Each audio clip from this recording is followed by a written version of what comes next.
Hello friends, स्वागत है आपका द कंप्यूटर नॉलेज में। आज हम आपको HLOOKUP का फॉर्मूला बताएंगे कि माइक्रोसॉफ्ट एक्सेल में HLOOKUP का फॉर्मूला कैसे यूज किया जाता है। तो चलिए फ्रेंड्स, वीडियो को शुरू करते हैं। हमने एग्जांपल के लिए यहाँ पे एक टेबल तैयार किया है जिसमें हमने एम्प्लॉयज के नेम डिफाइन किया है, उनकी जनवरी, फरवरी, मार्च की सेल को हमने डिफाइन किया है कि कौन से मंथ में किसने कितनी सेल की थी।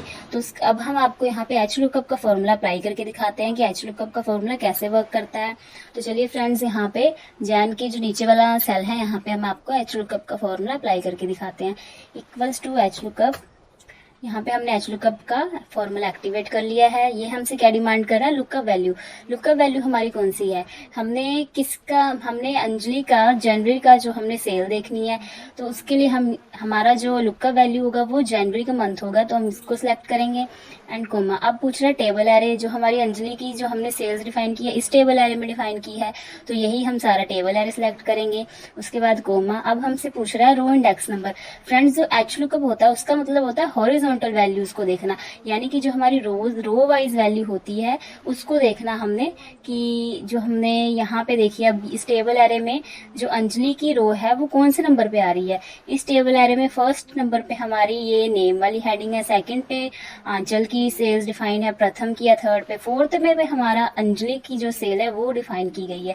तो हमारा जो रो नंबर आएगा इस टेबल एरे में वो फोर्थ नंबर पे हमारा आ रहा है, तो फोर्थ प्रेस करेंगे कोमा। अब पूछ रहा है अप्रोक्सीमेट मैच या फिर एग्जैक्ट मैच। हमें एग्जैक्ट मैच चाहिए, उसके लिए हम 0 प्रेस करेंगे एंड ब्रैकेट को हम क्लोज करेंगे। तो देखिए हम अंजलि की इसमें सेल देखते हैं 5000, तो देखिए अंजलि की सेल 5000 आ गई है। अब हम यहाँ पे आपको एक बार और अप्लाई करके दिखाते हैं HLOOKUP का फॉर्मूला। तो देखिए यहाँ पे अब लुकअप वैल्यू हमारी फेब का मंथ होगी। अब लुकअप वैल्यू हमारी ये वाली नहीं, अब हमने फेब के मंथ की देखनी है, तो फेब वाला मंथ हम सेलेक्ट करेंगे एंड टेबल एरे हमारा यही रहेगा, हमने इसी में सेल्स डिफाइन की है।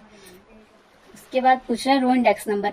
अब हमारा रो इंडेक्स नंबर तो वही रहेगा, क्योंकि अंजलि की जो सेल है इस टेबल एरे में यहाँ पे फोर्थ नंबर रो पे डिफाइन की गई है, फेब की, मार्च की फोर्थ नंबर पे है, तो हम अब यहाँ पे हम 4 ही प्रेस करेंगे। उसके बाद कोमा 0, ब्रैकेट को करेंगे क्लोज। हाँ देखिए फेब की उसकी जो सेल्स है वो 60,000 है। अब हम यहाँ पे आपको इसको ड्रैग कर देते हैं ताकि फॉर्मूला मार्च अप्रैल में भी एक्टिवेट हो जाए। तो यहाँ पे हमने ड्रैग कर दिया है।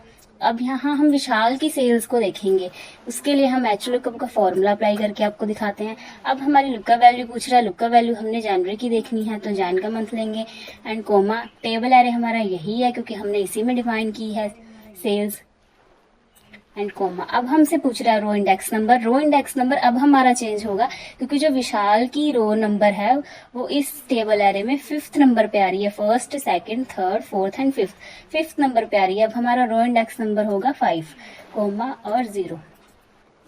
देखिए ये देखिए विशाल की जो सेल्स है वो 23,000 की है, यहाँ पे भी टेबल एरे में 23,000 की है। अब हम इसको ड्रैग कर देंगे यहाँ से ताकि सारे सेल्स में फॉर्मूला एक्टिवेट हो जाए। तो देखिए फेब मंथ की 12,000 है यहाँ पे विशाल की। तो ये था हमारा HLOOKUP का फॉर्मूला। अगर आपको रो वाइज कोई वैल्यू देखनी होती है, यानी हॉरिजॉन्टल वैल्यू आपको कोई देखनी होती है, तो हम HLOOKUP का फॉर्मूला अप्लाई करते हैं। उम्मीद है फ्रेंड्स आपको समझ आया होगा। अगर आपको इसके प्रति कोई भी क्वेश्चन है, आप कमेंट बॉक्स में क्वेश्चन करके पूछ सकते हैं। Thank you for watching.